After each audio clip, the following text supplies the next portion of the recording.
गजा में इसराइल की इंसानियत के खिलाफ सफाकाना मुहिम का 58वां रोज। गुंजान आबाद इलाकों खान यूनिस, टफा और जबालिया के पनाह गुज़ीन पर शदीद बमबारी। Catholic church Holi family school को भी न बख्शा। 24 घंटों में मजीद 700 फलस्तीनी शहीद, सैकड़ों जख्मी। अस्पतालों में फर्श पर लटाकर जख्मियों की तिब्बी इमदाद।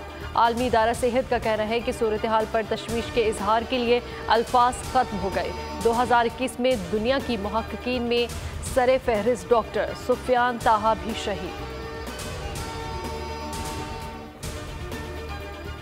गजा की जंग सरहदों से बाहर निकल सकती है, जिसकी कोई हद नहीं होगी। मसला फ़लस्तीन के हल के लिए 2 रियासती हल पर यकीन रखते हैं निगरान वज़ीर-ए-आज़म अनवारुल हक काकड़। कहते हैं दुनिया को मौसमियाती तब्दीली जैसे चैलेंजेस का सामना है। पाकिस्तान को मौसमियाती तब्दीली की वजह से नुकसान हुआ।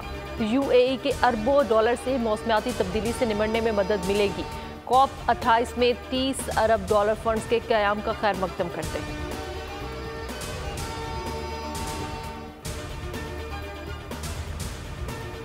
और 16वीं आलमी उर्दू कॉन्फ्रेंस का अख्ताम। जापान में उर्दू, नॉर्थ अमेरिका में उर्दू की नई बस्तियाँ के अनवान से नशिस्तें, याद रफ्तगा के नाम से खुसूसी सेशन, 5 किताबों की रूनुमाई। मारूफ अदाकार बुशरा अंसारी के साथ नशिस्त में बचपन की यादों का जिक्र किया। क्लासिकल रक्स ने समा बांध दिया।